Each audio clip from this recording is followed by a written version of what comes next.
Good evening, नमस्कार, आदाब। मेरा नाम है आरजे राज। आप देख रहे हैं 247वां 247th episode of Chhatarpur farms presents Raj ki Baat. Raj ki Baat is in association with Kamat and Durgkar wealth manager, cycling partner Naresh Chand and company, college partner, education partner Globus ITI Kamptee.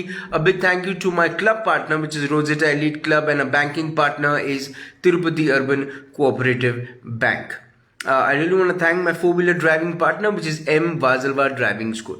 अब M. वाजलवा ड्राइविंग स्कूल में जब लोग जाते हैं तो वो जब कहते हैं कि हम आपको ड्राइविंग सिखाएंगे तो कई सारी चीज़ों की श्योरिटी होती है। आपको पता रहता है कि M. वाजलवा से ड्राइविंग अगर सीख रहे हैं तो बेस्ट ऑफ ड्राइविंग टेक्निक्स हमको सिखाई जाएंगी। श्योरिटी एक बड़ी इंपॉर्टेंट चीज़ है ज़िंदगी में। जब आपको कोई चीज़ कहता है कि मैं आपको वादा करता हूँ या मैं आपको अश्योरिटी दिलाता हूँ कि आप बिल्कुल आपको मेरी बात पे विश्वास करना चाहिए, तो आप उसकी बात पे विश्वास करते हैं और क्योंकि आपको उस पर विश्वास है। लेकिन जब आपका कोई विश्वास तोड़े तो आपका दिल दुखता है और फिर आप क्या करते हैं, आप जाते हैं पुलिस के पास और कहते हैं कि मेरा दिल किसी ने तोड़ा, मेरे साथ किसी ने कुछ गलत काम किया। बहरहाल, डॉक्टर अशोक बागुल जो सीनियर पुलिस इंस्पेक्टर हैं, ACP हैं with Hingna, cyber police station के सीनियर पुलिस इंस्पेक्टर हैं। कई सारे ऐसे केसेस आए साइबर क्राइम के पास जिनको उन्होंने डिटेक्ट किया, इंस्पेक्ट किया और उसके बाद अब न्यायपालिका में वो चीज़ें हैं और कई सारे लोगों को न्याय मिला है। जमा पूंजी जब किसी की होती है तो वो जमा पूंजी जब एक कॉल आने पे साफ हो जाती है उनके बैंक अकाउंट से तो लोग घबरा जाते हैं। एक अलग किस्म की मानसिकता तैयार होती है और वो मानसिकता बार बार यही पूछती है कि हमारे साथ ही ऐसा क्यों। जवाब आप पुलिस से मांगते हैं तो ठीक है, आज पुलिस ही जवाब देगी। मेरे साथ इस वक्त हैं डॉक्टर अशोक बागुल सर, जो खुद BSc हैं, LLB हैं, LLM हैं, MBA हैं HR में, PhD किया है क्रिमिनल लॉ में और शायद इसीलिए क्रिमिनल की मानसिकता को बहुत नज़दीक से समझते हैं, बहुत बारीकी से समझते हैं। चलिए आज पूरी बात उनसे समझते हैं। Is the fraud call coming? Sir नमस्कार। नमस्ते। आपको नए साल की शुभकामनाएं। जी, आपको भी और आपके माध्यम से पूरी जनता को भी मैं नए साल की हार्दिक बधाई और शुभकामनाएं देना चाहूँगा। अशोक सर, फ्रॉड कॉल आता है, फ्रॉड हो जाता है जी, ये पूरा का पूरा खेल क्या है? जी, सबसे पहले तो Raj ji, I will be thankful to you on behalf of not only police but on behalf of the entire public for taking up very useful and जो समाज के उपयोग के बहुत सारे विषय है उसके ऊपर आप सही लोगों के सही जो इन्फॉर्मेशन होती है, नॉलेज होता है, अवेयरनेस होता है, वो जनता के तक पहुंचाते हैं, जिससे कि बहुत बड़ा क्राइम प्रिवेंशन में हेल्प होता है, ऐसा मुझे लगता है। तो इसके लिए सभी की तरफ से आपको बधाई और आर्थिक शुभकामनाएं Raj ji. Thank you sir. जो आपका सवाल था कि फ्रॉड कॉल्स आते हैं तो क्या करना चाहिए, इससे पहले जैसे कि हम जानते कि साइबर क्राइम ये इतना वास्ट सब्जेक्ट है और इतने इंटेलिजेंट ब्रेन्स इसमें लगे हुए हैं, not only in order to protect the people from cyber crime but unfortunately and coincidentally to cheat people to commit any other kind of cyber crime like identity theft, social media frauds, online frauds, cyber stalking, cyber bullying, phishing, smishing, phishing, cyber terrorism and computer attack on your digital gadgets, etc. etc. These are the broad categories of cyber crime. We have, I think, already discussed the importance of cyber safety. That is why cyber safety is very important for everybody to understand. As we all know, use of internet has become an inseparable part of everybody's day-to-day life nowadays. We cannot shirk the responsibility of knowing the do's and don'ts, the rights and wrongs, the positives and negatives, the blacks and whites, the pros and cons of use of internet. इसको हम cyber safety बोल सकते हैं। मेरी आपके माध्यम से तमाम जनता को रिक्वेस्ट है कि आप साइबर सेफ्टी के बारे में ज़्यादा से ज़्यादा अपने आप को अवगत कराएं ताकि आप साइबर क्राइम से बच सके। Of course police is there to help and protect your life and property, but जो आदमी खुद की रक्षा करने के लिए सक्षम है उसके साथ क्राइम होना रिलेटिवली डिफ़िकल्ट होता है। तो हम ये चाहते हैं कि जनता अपने आप को इतना सक्षम करे कि उनके साथ एटलीस्ट साइबर क्राइम कोई ना कर पाए, क्योंकि ट्रेडिशनल क्राइम और साइबर क्राइम में यही फ़र्क है कि ट्रेडिशनल क्राइम भले आपके ना चाहते हुए भी हो जाए, साइबर क्राइम भी ना चाहते हुए ही होता है। बट साइबर क्राइम में जब तक आप कुछ इंफॉर्मेशन शेयर नहीं करते अनडिजायर्ड एलिमेंट्स के साथ, क्रिमिनल एलिमेंट्स के साथ, सोशल प्लेटफॉर्म पे, मीडिया प्लेटफॉर्म पे, तब तक 99% आपके साथ साइबर क्राइम नहीं होगा। तो ये जानना बहुत जरूरी रहा सवाल सॉरी, आपने जो पूछा कि फ्रॉड कॉल्स आने के बाद क्या करना चाहिए, तो उससे पहले मैं आपको ये बताना चाहूँगा कि ऑनलाइन बैंकिंग फ्रॉड्स ये साइबर क्राइम का मॉडर्न एज में नया इमर्जिंग ट्रेंड है। इसके अलग अलग मोडस ऑपरेंडीज है जो कि हम in the course of discussion जितना हो सके उतना आज जरूर डिस्कस करने की कोशिश करेंगे। उसको ऑनलाइन बैंकिंग फ्रॉड को हम 3 अलग अलग इम्पोर्टेंट टाइप्स में डिवाइड कर सकते हैं। एक टाइप होता है digital payment application related attacks, digital payment application related attacks. Second होता है hacking of bank account due to weak password, and third is hacking of multiple accounts due to same password. अभी जैसे कि आपने पूछा कि ये क्राइम कैसे होता है, जनता के लिए ये जानना बहुत जरूरी है कि क्राइम की अलग अलग मोडस ऑपरेंडी क्या होती है। अभी पिछले कुछ दिनों में जिस टाइप के हमको कंप्लेंट्स आ रही है उसमें अनफॉर्चुनेटली इस टाइप की चीटिंग का थोड़ा प्रमाण बढ़ रहा है। तो इसमें जो इम्पोर्टेंट बातें जनता को ध्यान में रखनी है वो ये है कि आपका अकाउंट नंबर, आपका पासवर्ड, आपका पिन, आपका CVV, आपका OTP कभी भी किसी भी शर्त पे आप किसी को भी शेयर नहीं करोगे unless it is really warranted. और जहाँ पे वारंटेड है ना, वो लोग कभी भी गलत या अनसिक्योर तरीके से शेयर करने को आपको नहीं बोलेंगे, तो आपको शेयर नहीं करना है। Second thing is that you have to register your mobile number with all the financial institutions. इससे क्या होगा कि आपके अकाउंट में अगर कोई ट्रांजैक्शन हो रहा है तो उसका आपको पता लगेगा जी। इससे आपको अलर्ट्स आएंगे, नोटिफिकेशंस आएंगे, और वो नोटिफिकेशन जैसे आएंगे वैसे you can at least see what are the different kind of alerts that are passing on your cell phone. For example, जैसे आज अगर ऑनलाइन क्लासेस एजुकेशन में लिए जाते हैं, हेल्थ रिलेटेड एक्टिविटीज़ के लिए भी आपको अलर्ट्स आते हैं या बहुत सारी इन्फॉर्मेशन नेट पे अवेलेबल है।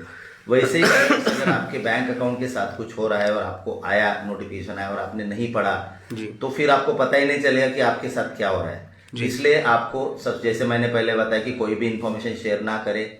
सेकेंडली, आपके मोबाइल नंबर को आपके बैंक अकाउंट के साथ आप रजिस्टर करें। थर्डली, ऐसा कोई भी मैलिशियस ऐप या सॉफ्टवेयर आपको डाउनलोड नहीं करना है, ना ही उसको रिस्पॉन्ड करना है बाय क्लिकिंग ऑन इट। ये जो अलग अलग टाइप के क्राइम्स होते हैं, स्मिशिंग, विशिंग, फिशिंग, इसमें कभी कभी फ्रॉड कॉल्स का इस्तेमाल किया जाता है in which they are directly dialing your number. Once you attend the cell phone number they will ask you something, some information which you are not suppose to give them, and these people are trained in all these things. These are mafia, these are organized crime syndicates. ये crime कभी कभी कोई अकेला भी करता है, कभी कभी ये इन द फॉर्म ऑफ माफिया किया जाता है। फॉर एग्जांपल, जो नाइजीरियन गैंग्स हमने पकड़ी थी 2 महीना पहले, उसके बारे में आपको डिटेल में बताऊंगा। तो ये साइकोलॉजिकल ट्रिक्स में ये लोग बड़े तरबेज होते हैं, एक्सपर्ट होते हैं। उनको पता होता है कि क्या पूछा सवाल तो सामने वाला क्या जवाब देगा। इसलिए ये लोग साइकोलॉजिकल ट्रिक्स का इस्तेमाल करके आपसे बातें करके ऐसी कुछ इन्फॉर्मेशन आपसे ले लेते हैं जो कि आपने नहीं देना चाहिए जी। तो आपको ये नहीं करना है। उसके बाद आपका जो पासवर्ड है, ये सबसे इम्पोर्टेंट बात है। जैसे अगर बचपन से मम्मी कहीं कोई चीज़ इम्पोर्टेंट है तो उसको ताला लगा के बंद करके रखती थी। हमारा पैसा बैंक अकाउंट्स में, लॉकर्स में सेफ है ऐसा हम समझते हैं। तो अगर ताले की चाबी अच्छी है तो ताला मजबूत है, अगर चाबी किसी ने चुरा लिया तो आपका ताला वल्नरेबल हो जाता है। Same thing with the passwords. आपका जो भी डिजिटल डेटा है, जो भी ई बैंकिंग या ई कॉमर्स या जो भी ऑनलाइन ट्रांजैक्शंस होते हैं, वो तब तक ही सेफ है जब तक आपका पासवर्ड अनइमेजिनेबल है, यूनिक है, अनप्रेडिक्टेबल है, और कोई उसका मिसयूज नहीं कर सकता है। इसलिए पासवर्ड स्ट्रांग होना बहुत ज़रूरी है। अब वो पासवर्ड कैसे स्ट्रांग करना है, बहुत इंपॉर्टेंट बातें मैं आपके माध्यम से जनता को बताना चाहूँगा। हमारा उद्देश्य एक ही है कि अगर ये बातें आपको ठीक लगती है तो you should understand the things, you should implement the ideas so that you can save yourself from being victim of cyber crime. Password कम से कम 8 डिजिट लॉन्ग होना चाहिए। उसमें अलग अलग स्पेशल कैरेक्टर्स होने चाहिए, नंबर्स होने चाहिए, फीचर्स होने चाहिए। फॉर एग्जाम्पल, बहुत सारे लोग खुद का नाम या खुद का मोबाइल नंबर, अपनी बीवी का नाम या बच्चे का नाम या मोबाइल नंबर पासवर्ड करके सेव कर लेते हैं, या बर्थडेज भी, या जी बर्थडेज भी। कोई एनिवर्सरी नहीं रखता Exactly. सर एनिवर्सरी नहीं रखता कोई। नहीं, आई डोंट, ये बड़ा ऑब्जेक्शनेबल हो सकता है। अच्छा। तमाम माँ बहनें इसके बारे में ऑब्जेक्शन ले सकती जी। है और वाइफ्स को इसके बारे में बड़ा ऑब्जेक्शन भी हो सकता है, क्योंकि बहुत सारे हस्बैंड्स को एनिवर्सरी की डेट या अपनी बीवी की बर्थ डेट भूलने के बाद क्या क्या सफर करना पड़ सकता है वो एक अलग क्राइम है ये सर। सभी मैरिड लोग जानते हैं। जी। तो मैं नहीं चाहूंगा कि ये भी किसी के साथ हो, जी। Because you are forgetting your anniversary और that birth date of your life partner. So it is also kind of not crime, but it's a difficult scenario. So आपको इन सब बातों से बचना है। आपको वो पासवर्ड इतना स्ट्रांग बनाना है कि कोई इमेजिन ना कर पाए। उसके बाद आपको ऑटो सेव नहीं करना है। आप ब्राउजर पे आपका जो भी पासवर्ड उसको ऑटो सेव अगर करते हो, the moment you click on it, the entire world is watching it, it is visible to each and everybody. Never do that. उसके बाद आप जैसे गाड़ी ज़्यादा नहीं भागनी चाहिए, इसलिए उसका स्पीड बांध के रखा जाता है जी। उसके स्पीड को लिमिट किया जाता है। फॉर एग्जांपल, एमएसआरटीसी की मोस्ट ऑफ द बसेस को 50 किलोमीटर प्रति घंटा से ज़्यादा दौड़ नहीं सकती है, भले आप एक्सीलेटर कितना भी दबाओ। तो उसको बोलते हैं अपर स्पीड लिमिट बांधना। वैसा ही आप मैक्सिमम ट्रांजैक्शन लिमिट को फिक्स कर सकते हो by requesting the bank authorities. आप उनको बोल सकते हो कि एटीएम से या अदर मीन से मेरे अकाउंट से एक दिन में 5,000, 10,000, 15,000, 20,000 जो आपको ठीक लगता है, उससे ज्यादा अमाउंट किसी भी हालत में ट्रांसफर नहीं होगा। अगर होता है तो आप इन्फॉर्म कीजिए। तो ये एक सबसे बढ़िया तरीका होता है अपने आप को बड़े ऑनलाइन फ्रॉड के नुकसान से बचाने का। तो ये कुछ बातें। उसके बाद आप डबल 2 स्टेप वेरिफिकेशन, इसमें कि ओटीपी 2 स्टेप ओटीपी आता है, उसका आप इस्तेमाल कर सकते हो। एंड मोस्ट इम्पॉर्टेंटली, जैसे कि मैंने आपको रिक्वेस्ट किया कि आप इन सब बातों में कैजुअल नहीं होना चाहिए। You never know that your single mistake can be the basic reason of you being victim of cyber crime. तो ये नॉर्मली होता है। ये जो लोग हैं, जैसे तो जमतारा नाम की एक वेब सीरीज आई थी, वो वेब सीरीज लाखों लोगों ने देखी और देखने के बाद जो लोगों को समझ में आया कि बिहार में एक जगह है जिसका नाम है जमतारा, जहां पर मैक्सिमम यंगस्टर्स यही काम करते हैं और दिन में नहीं तो भी इस देश की कई सारे उनके पास नंबर्स अवेलेबल हैं, उनके पास कम्युनिकेशन स्किल्स हैं, उनके पास कम्युनिकेशन के साधन हैं, वो लोगों को फ़ोन करते हैं, उनको कन्विंस करते हैं, उनसे हाईली क्वालिफाइड भाषा में बात करते हैं और उसके बाद उनसे डेटा उनसे लेते हैं और उनके अकाउंट से पैसे गायब करते हैं। जी। तो ये लोग कहाँ के होते हैं? आपका सवाल बिल्कुल सही है राज जी। जैसे कि there are some areas which are known for a particular modus operandi of crime और known for being hub of particular kind of criminals, कि एक पर्टिकुलर तरह के लोग इस एरिया में ऑपरेट करते हैं या इस ढंग से ऑपरेट करते हैं या इस विक्टिम क्लास ऑफ विक्टिम्स के ऊपर ऑपरेट करते हैं। तो आपने जो नाम लिया सही है, ये एरिया इस टाइप के क्रिमिनल्स के लिए बदनाम जरूर है। अब इसके लिए लोकल पुलिस भी बहुत सारी सीरियस कार्रवाई कर रही है। पिछले 3-4 दिन पहले ही इसी एरिया में जो आपने अभी नाम लिया, वहाँ पे लोकल पुलिस ने कुछ आउटसाइड पुलिस का असिस्टेंस लेके बहुत बड़े पैमाने पे छापे भी मारे हैं, जिसमें कि साइबर क्राइम को कमिट करने के लिए जो जो इंस्ट्रूमेंट्स लगते हैं या अपरेटस लगते हैं वो बड़े पैमाने पे पाए गए हैं, रेड्स किए गए हैं और बहुत बड़े पैमाने पे क्रिमिनल्स को अरेस्ट किया गया है। अब मेरी आपको रिक्वेस्ट है कि क्या तरीका होता है, ये लोग किस ढंग से क्राइम करते। जैसे कि मैंने आपको बोला कि आप अगर आपके शरीर में फॉर एग्जाम्पल कोविड-19 the most serious challenge to the human kind जी इन लास्ट ईयर, उसमें एक वायरस हमारे पूरे बॉडी को इन्फेक्ट करता था। जी द सेम वे आपके इलेक्ट्रॉनिक गैजेट में कोई वायरस अगर डाल दे via attending the calls, via SMS और वाया ईमेल्स और वाया एनी ऐप और सॉफ्टवेयर, तो the entire system becomes corrupt. तो ये कुछ ऐप्स होते हैं जो एक पर्टिकुलर काम के लिए इस्तेमाल किए जाते हैं, बट उन्हीं ऐप का इस्तेमाल करके साइबर क्राइम किया जाता है। हमारे पास जो कंप्लेंट्स आई है उसमें एक एनीडेस्क ऐप है, क्विक सपोर्ट ऐप है। ये दो ऐप्स ऐसे है कि जो आमतौर पे किसी भी बड़ी बड़ी कंपनी के मैनेजमेंट द्वारा इस्तेमाल किए जाते हैं फॉर शेयरिंग द स्क्रीन। यानी आप अगर कोई मीटिंग ले रहे हो तो आपका स्क्रीन शेयर हो जाएगा।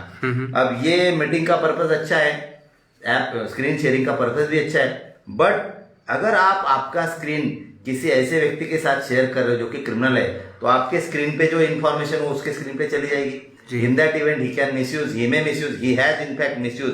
तो हमारे पास बहुत सारी कंप्लेंट आई है।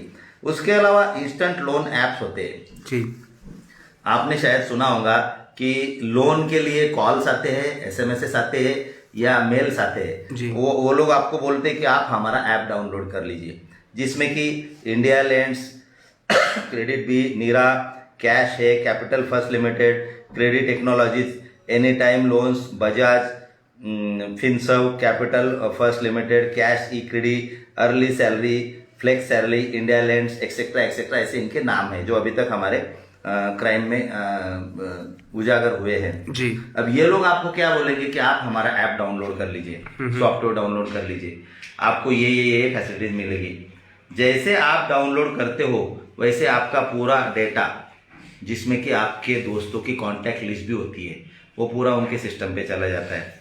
अब ये लोग उतने विक्टिम्स या उतने टारगेट एक एरिया उनको मिल जाता है कि जिनको वो लोग मैसेज भेज सकते हैं, कॉल कर सकते हैं या मेल्स भेज सकते हैं। उसमें से जो लोग उनको रिस्पॉन्ड करेंगे उनको वो साइकोलॉजिकल ट्रिक्स के द्वारा शायद लोन दे देंगे, 5,000 10,000, बहुत जल्दी लोन मिल जाता है।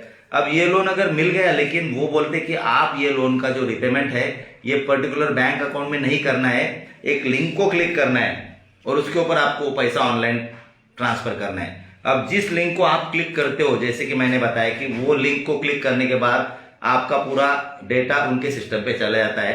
कभी कभी आपने जितना लोन लिया उससे कई ज्यादा पैसा भी आपका चला जाता है, ऐसे भी कुछ केसेस हुई है। तो मैं लोगों को रिक्वेस्ट करूंगा कि आप शॉर्टकट का इस्तेमाल करके अपने लाइफ को शॉर्ट मत कीजिए। Shortcut always leads to most of the dangerous things. जी, it is not advisable, it is not desirable. आपको जो भी लोन लेना है, आप जाइए बैंक मैनेजर या ऑथेंटिक ऑफिसर से बात कीजिए, वो लोन्स की टर्म्स कंडीशन समझ लीजिए, ईएमआई कितना आएगा, रिपेमेंट कैसे होगा, if you fail to repay what would be the legal and other consequences, you try and understand and then only you take decision.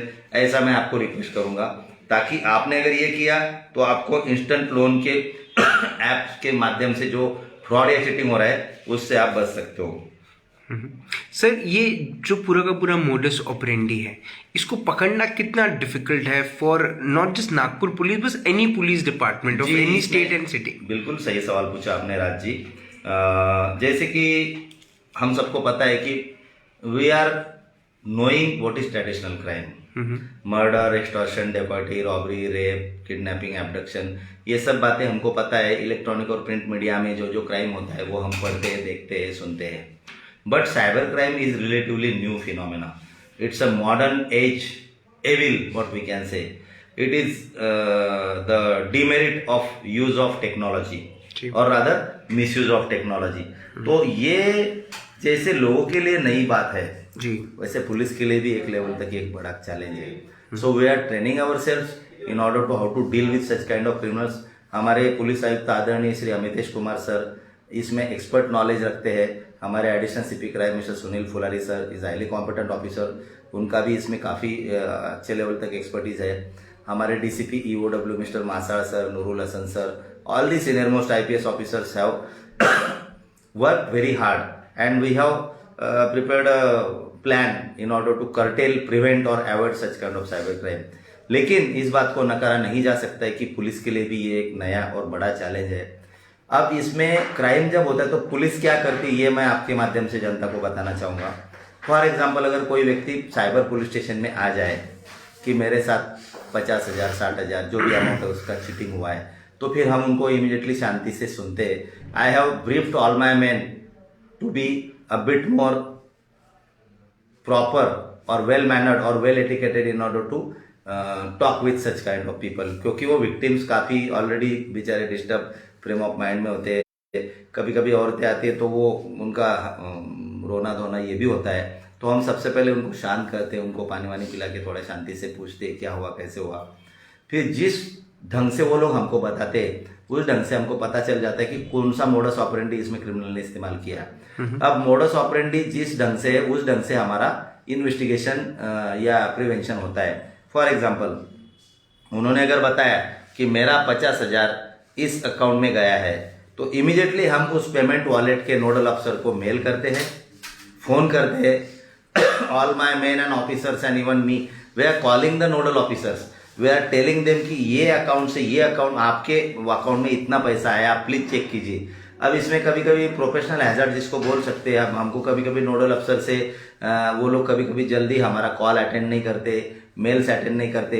इसके ऊपर उनका एक्सप्लेनेशन होता है कि हमको thousands and hundreds of males आते हैं, हम क्यों देखे, किसका किसका देखे।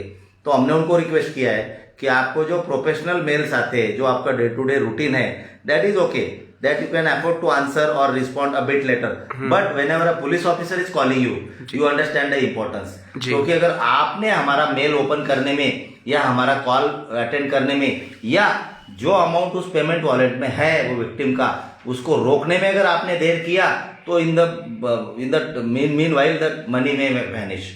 तो इसके लिए हम इमीडिएटली उनको कॉल करते हैं और हम इसके बारे में बहुत सारे लोगों को सूचित भी कर चुके हैं कि आप हमारे मेल्स को इम्पोर्टेंट समझ के अगर रिस्पॉन्ड नहीं करेंगे तो गरीब लोगों का जो पैसा है, जो हार्ड अर्न मनी है, उसको फ्रीज करने में, उसको लीन करने में, वो अमाउंट को रोकने में बहुत मुश्किल होगी। और once the money is withdrawn from ATM और from any other sources from any account, then it becomes relatively very very difficult to get the money back.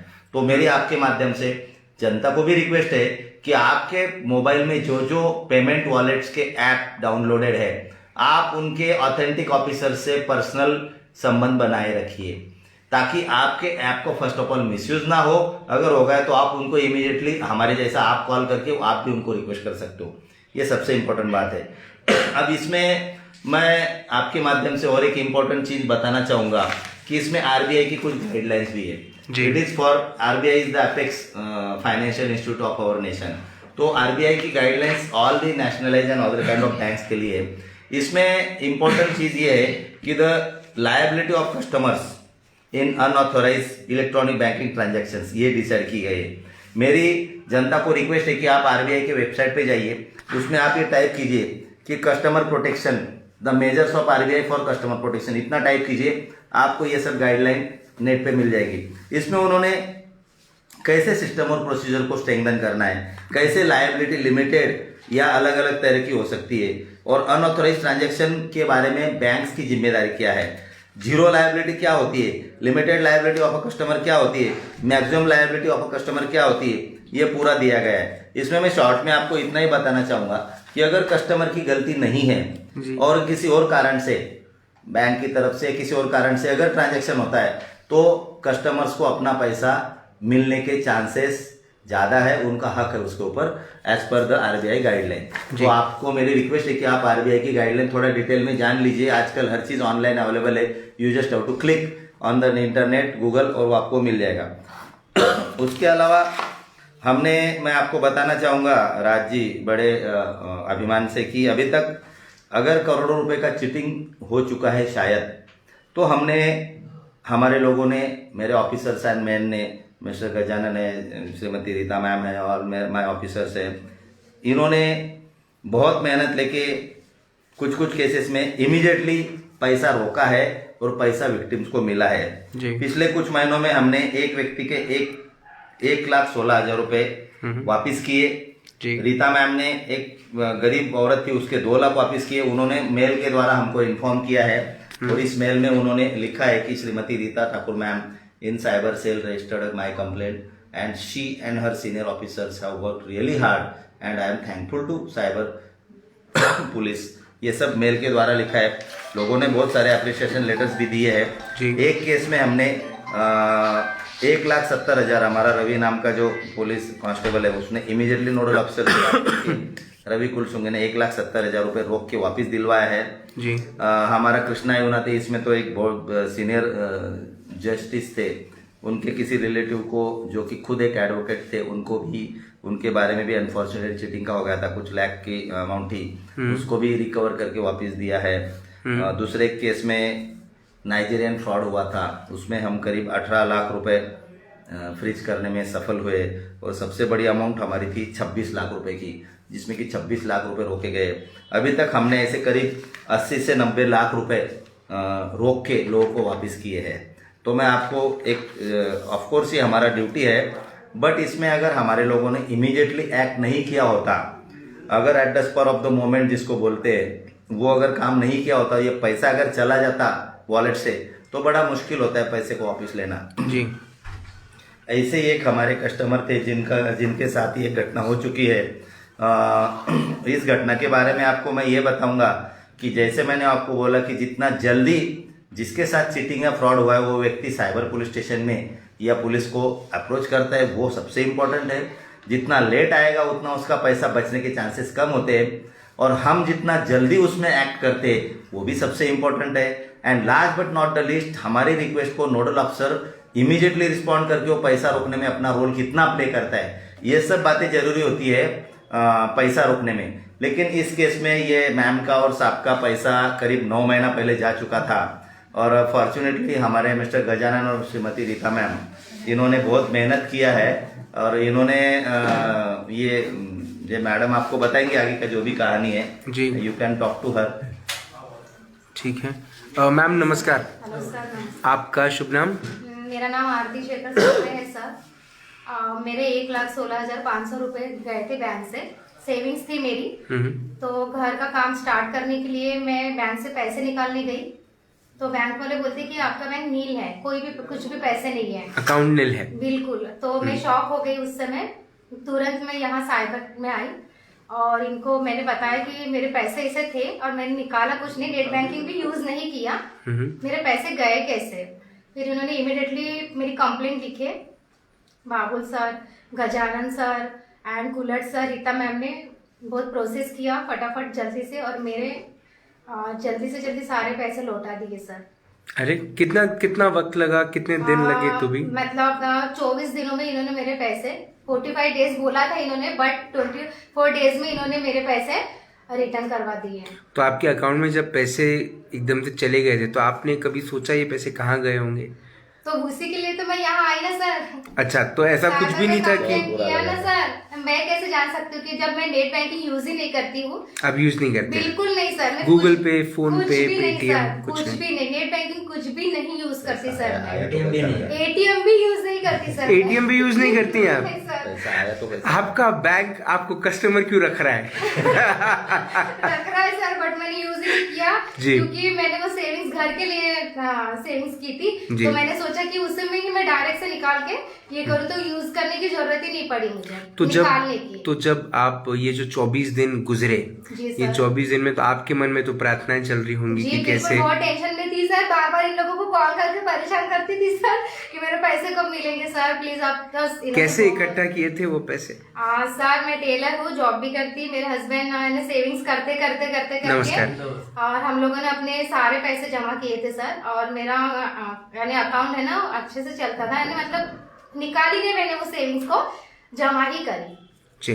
तो सबसे पहले जब आप आए थे तो आपकी मुलाकात किससे हुई थी साइबर क्राइम डिपार्टमेंट में? सबसे पहले आए तो मैं सर से मिली, कंप्लेंट जो जैसे अपन एंट्री करते तो रखा ही है कंप्लेंट यहाँ होती है करके, तो मैं वही गई। तो Rita ma'am, Gajanan sir, cooler sir and Babu sir भी थे, फिर इन्होंने फिर फटाफट से ईमेल वगैरह किया और मेरे सामने ही किया सारा सर, और इन्होंने जैसे जैसे मुझे बोले मैंने फॉलो किया उस रूल को, और फिर मेरे पैसे सारे लौटा दिए सर। अब मैं हैप्पी हूँ सर, मेरा घर बन रहा है sir, thank you to cyber team.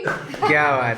अब हम एक सब ताली बजा सकते हैं, ताली बजाने वाली बात भी है। मैं चाहती हूँ सर कि यानी कुछ भी किसी के साथ होता है, पैसों का फ्रॉड है कुछ भी, तो प्लीज बिना डरे साइबर के पास आए, क्योंकि ये अपना वर्क बहुत अच्छे से करते हैं सर, एंड मेरा खुद का एक्सपीरियंस है, ये सब मेरे पैसे गए। तो जब मैं आई थी सर तो मैं ऐसे नहीं थी सर, खाना नहीं खाया था सर 2 दिन, प्यास नहीं लगी थी, भूख नहीं लगी थी सर, मुझे पता है आपको। सर को कॉल करके बोलती थी मैं, मेरे पैसे मिल जाएंगे ना सर, ऐसा बोलती थी। और इन्होंने अपना टीम ने, साइबर टीम ने सच में sir, Gajanan sir, Babul sir, Rita ma'am, Kular sir, वाकई में मेरे पैसे लौटा दिए sir. I am happy sir.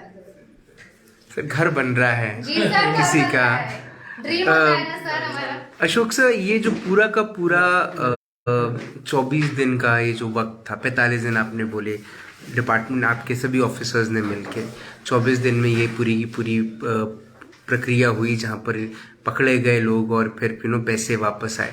Sir इसमें क्या इसमें इनका भी बहुत बड़ा हाथ है कि जैसे पैसे गए इनके अकाउंट से ये तुरंत में साइबर है? ये बड़ा यूनिक केस है। जैसे कि मैंने आपको बोला कि जितने जल्दी लोग साइबर पुलिस को अप्रोच करते हैं उतने ज़्यादा चांसेस होते हैं लोगों का पैसा रिट्रीव होने का। बट इस केस में 9 महीना पहले ये सब हो चुका था जी। 9 months is a highly long and big period जी। हमको भी थोड़ा शक था, थोड़ा डर था कि क्या हम इनको कितना हेल्प कर पाए, क्योंकि काफ़ी चिंतित थे, उनकी पूरी मेहनत की कमाई थी। Fortunately we have used all the ways. अब इसमें आपको डिटेल बताने से ज़्यादा मैं शॉर्ट में यही बताऊंगा कि हमने साम दाम दंड भेद हर चीज़ का इस्तेमाल किया। सही है कि नहीं? Even in case of some government institutions की जिनसे जितना रिस्पांस और जैसा मिलना चाहिए था वैसा जब हमको नहीं मिल रहा था, तो unfortunately sorry, even at the cost of spoiling relations, we talk with them in hard words only to ensure that the couple gets their money back. ये बड़ा यूनिक केस है। और इनकी आंखों में जब वो, हमने बोलना नहीं चाहिए, जब खुशी के आंसू हमने देखे तो हमको भी बड़ी खुशी हुई, क्योंकि पुलिस तो क्रिटिसिज्म के लिए तो ऑलमोस्ट हमेशा वी आर प्रिपेयर्ड, बट जब प्रेज मिलती है, अप्रिसिएशन मिलता है, क्योंकि ये उस दिन आए बुके वगैरह लेके, तो मैंने सोचा किसी और के लिए होगा बुके, तो नहीं सर, इन्होंने अपना 100% दिए हैं तो हमें तो आना चाहिए ना सर। हमारे पैसे मिल गए करके हम लोग इनका करने नहीं आएंगे तो कैसे? सर मुझे एक चीज बताइए, ये जो 1,16,000 जो अमाउंट है, ये कितना बड़ा अमाउंट है या कितना मायने रखने वाला अमाउंट है? सर मायने रखने वाला ही अमाउंट है हमारे लिए, मिडिल क्लास फैमिली के लिए सर। सर आपकी पत्नी आपको बोलने देती है, नहीं देती है? लगता तो नहीं, दिखता भी नहीं। जी नहीं, बताएं सर। हमारे लिए बहुत मायने रखते हैं वो। हम क्या प्राइवेट जॉब करने वाले, थोड़ा थोड़ा करके कुछ सालों में वो पैसा जमा किए थे जी, कि अपना कुछ एक तो मकान बनाए या बच्चे की शादी करे जी। तो जब जरूरत पड़ी हमारे को मकान की जी बनाना सोचे, तो हमने मकान के लिए मैं अमाउंट देखने गए थे हम लोग, तो नील बताया। तो नील बताने के बाद में हमने डायरेक्ट पूछे कि बाबा हमारे अकाउंट में इतना पैसा था, नील कैसे हुई है? तो उन्होंने डायरेक्ट हमारे को यहाँ भेजे जी साइबर में जी। फिर साइबर में आए, साइबर में बताए ऐसी बात है। तो साइबर टीम ने, गजानन सर ने, मैम ने, सब ने हमारी मदद की जी। तो हमारे को 40 दिन के दिए थे समय, तो 40 दिन के 28 दिन में पैसे आ गए हमारे सर। तो वो पैसे से अभी हम ये घर का काम चालू है, और कुछ हमारे पास जमा पूंजी थी चालू थे सर हमारा, अभी स्लैब है 4-5 दिनों में। ठीक ठीक। अशोक बागुल सर, ये ऐसे सिर्फ एक नहीं होंगे, ऐसे कई सारे आपने नाम बताया, तकरीबन 80 लाख 1 करोड़ तकरीबन वैल्यू जो है वो रिकवर हुई है। कितना ये लोग आते हैं, धन्यवाद करते हैं, पर क्या आप कहीं ना कहीं ये भी मानते हैं कि इस पैसे की जो पूरी की पूरी उनके हाथ से जो पूरा का पूरा अमाउंट गया, उनके अकाउंट से जो पैसे गया, उसके लिए कहीं कहीं जिम्मेदार ये भी हैं? जी राज जी, आप काफ़ी हद तक सही हो। मैं जनता को आपके माध्यम से ये रिक्वेस्ट दोबारा करना चाहूँगा कि साइबर क्राइम में जब तक you don't part with any personal और vital information and the form of account number, password, CVV, OTP, PIN number or whatever it may be, 99% chances are that nobody will commit any crime in your case. तो जनता को मेरी request है कि lottery frauds होते हैं, job frauds होते हैं, matrimonial frauds होते हैं, ऑनलाइन ट्रांजैक्शन फ्रॉड्स होते हैं, OLX फ्रॉड्स होते हैं, आपको जो बताया जाता है वो है या नहीं, इसका वेरिफिकेशन किए बगैर आप जब उनकी बातों में आ जाते हो और कुछ पर्सनल इन्फॉर्मेशन शेयर कर देते हो, तभी आपके साथ क्राइम होता है। तो आप सही बोले, आपके माध्यम से जनता को भी मेरी एक रिक्वेस्ट है कि थोड़ा सा स्वार्थ, लालच, लोभ, माफ करना, बट ये these are the practical experiences, these are the things which have came into fore when we interrogate the complainant, the victims and the accused as well. जैसे कि 2 महीना पहले हमने एक नाइजीरियन गैंग पकड़ा जो कि इंटरनेशनल गैंग होता है। आपने जैसे जामतारा का नाम लिया, वैसे Nigeria is country which may be known for many more good things, but unfortunately when it's come to drug dealing जी और ये साइबर क्राइम, इसमें हम बहुत सारी नाइजीरियन गैंग्स को अब तक हम अरेस्ट कर चुके हैं। अब इसका कारण क्या हो सकता है कि ये तो हम जनता के ऊपर छोड़ते हैं, बट ये लोग कंपार्टमेंटलाइजेशन ऑफ क्राइम करते हैं। What is compartmentalisation of crime? हमारे बॉडी के जैसे पार्ट है, तो अलग अलग बॉडी पार्ट के अलग अलग एक्सपर्ट्स डॉक्टर होते हैं ना, न्यूरो सर्जन होते हैं, हार्ट सर्जन होते हैं, किडनी स्पेशलिस्ट होते हैं, लिवर स्पेशलिस्ट होते हैं, जॉइंट स्पेशलिस्ट होते हैं, आर्थोपेडिक होते हैं, पेडियाट्रिशियन होते हैं, गायनेकोलॉजिस्ट होते हैं। ये लोग अपने अपने क्षेत्र में बहुत मेहनत करके अपने बॉडी के एक पार्ट का स्टडी करके उसमें एक्सपर्ट बनने की कोशिश करते हैं। आपके हार्ट की अगर आपकी प्रॉब्लम है तो आप ब्रेन सर्जन के पास जाके शायद आपको सही ढंग से ट्रीटमेंट ना मिले। वैसे हमारे बॉडी को जैसे अलग अलग पार्ट्स में डिवाइड किया गया है, वैसे क्राइम को भी ये लोग अलग अलग पार्ट में डिवाइड करते हैं।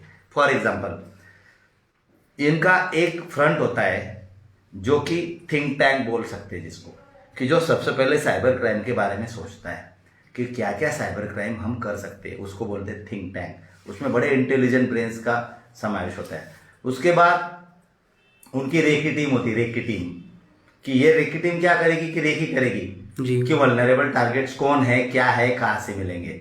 अब ये कैसे मिलते हैं उनको? जैसे कि आपके मोबाइल का डेटा अगर कॉन्टैक्ट्स के या किसी और फॉर्म में उनके सिस्टम पे चला गया, तो ये लोग, जैसे मेरे मोबाइल में 8,000 9,000 कॉन्टैक्ट्स है, आपके मोबाइल में 10,000 होंगे, तो 10,000 लोगों का ये फेसबुक प्रोफाइल देखेंगे, प्रोफेशन देखेंगे, एजुकेशन क्वालिफिकेशन, इनका बड़ा रिसर्च होता है, बड़ा हार्ड वर्क होता है।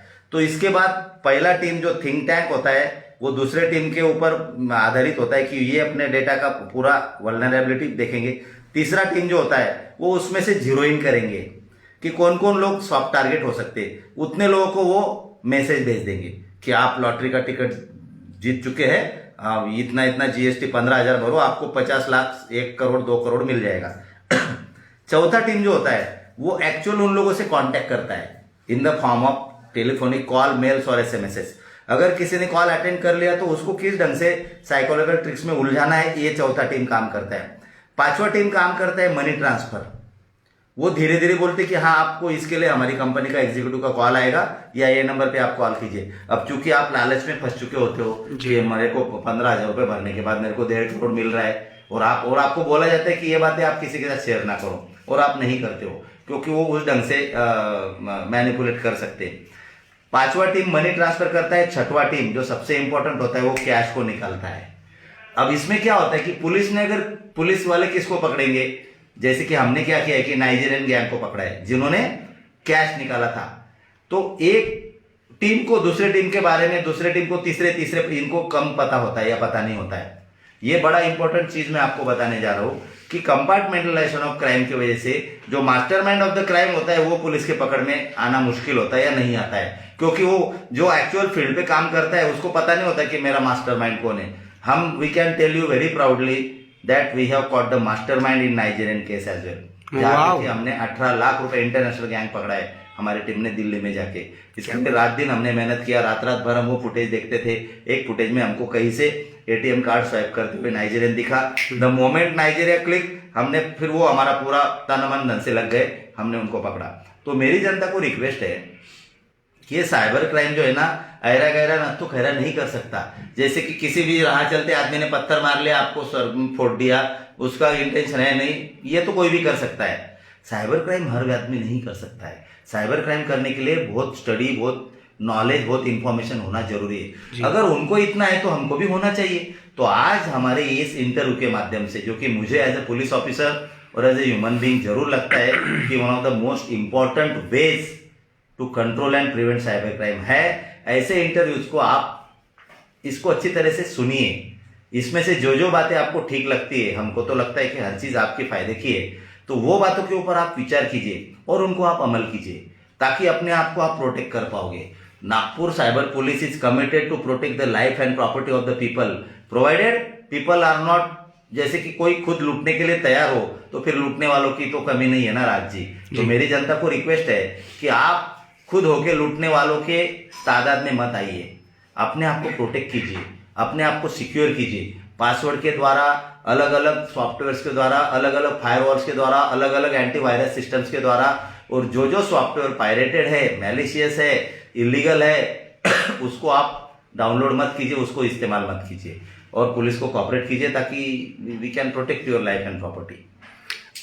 सर मैं चाहूँगा कि अगर बस आप एक बार और बता दें कि अगर किसी के साथ इस किस्म की थेफ्ट होती है या किसी के साथ इस किस्म का क्राइम होता है वो क्या करे, उस मोमेंट पे उसने तुरंत में पहली चीज़ क्या करनी चाहिए? मैंने आपको बताया कि सबसे पहले जिस टाइप का वो क्राइम है उसके ऊपर डिपेंड होता है कि आपने क्या करना चाहिए। ये क्राइम ना होने के लिए जो बातें मैंने आपको बताई, do not share your personal information, your pics, your photos, your videos, your contacts, your friend list, your password, your pin, your OTP, your CVV, your account number, etcetera etcetera etcetera. ये पहली बात।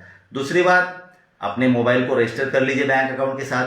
तीसरी बात, जो alerts notification के माध्यम से आ रहे हैं आप उनको बार बार चेक करते रहिए। चौथी बात, आपके बैंक अकाउंट के जो इंपॉर्टेंट लोग हैं या पेमेंट वॉलेट के जो उनके पर्सनल नंबर्स और कस्टमर केयर नंबर ऑफिशियल आप अपने साथ रखिए, हमेशा उन लोगों के टच में रहिए। पांचवी बात, आपका पासवर्ड बहुत बढ़िया स्ट्रांग और प्रोटेक्ट कीजिए, 8 डिजिट होना चाहिए, स्पेशल कैरेक्टर्स, नंबर और साइंस उसमें होने चाहिए, वो अनप्रेडिक्टेबल होना चाहिए। छठवीं बात, आप मैक्सिमम ट्रांजैक्शन लिमिट फिक्स कर लीजिए ताकि कोई भी अगर आपके साथ क्राइम करता है तो इससे ज़्यादा कर ना पाए।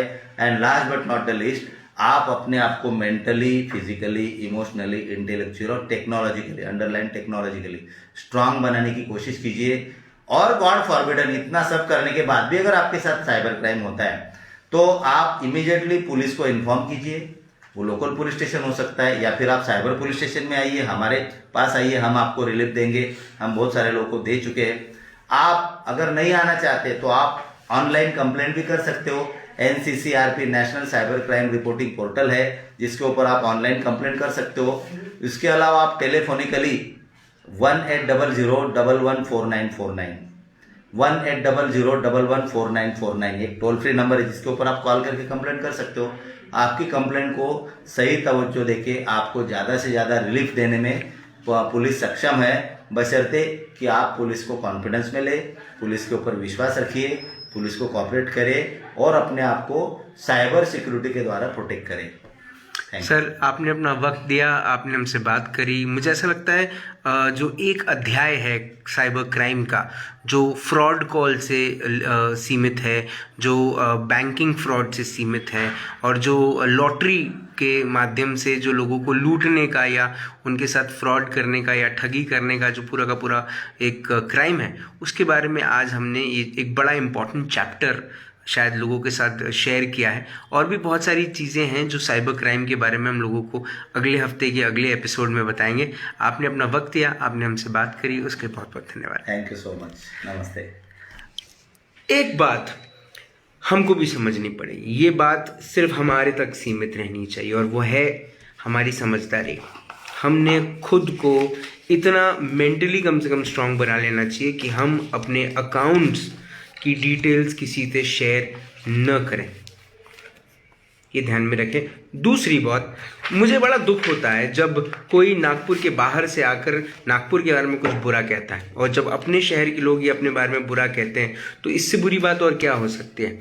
अब अखबार के बड़े बड़े जर्नलिस्ट को कभी कभार थोड़ी बुद्धि की कमी हो जाती है जब वो अखबारों में लिखते हैं कि Nagpur is a crime city. Nagpur is not a crime city.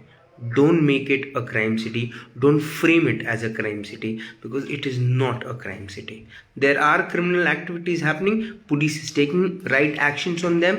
उनको अंदर किया जा रहा है, उनको सज़ा मिल रही है, उनके साथ जो वो अन्याय करते हैं उसके ऊपर में न्यायपालिका अपना काम कर रही है। लेकिन हम कोई नहीं होते इस बात को लेके जो एंडोर्स करते फिरें कि हमारा शहर एक क्राइम सिटी है। हमारा शहर एक शांत शहर है, लोग खुश हैं और लोग क्राइम के अगेंस्ट में खड़े रहने के लिए भी तैयार रहने चाहिए। अगर कोई क्रिमिनल एक्टिविटी आप अपने आसपास देखते हैं, पुलिस स्टेशन फ़ोन करके पुलिस को बताइए और पुलिस को मदद करने के लिए खड़े रहिए, सवाल करने के लिए नहीं।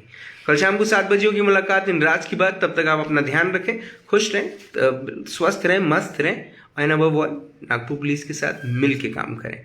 जिंदा रहें। जय हिंद।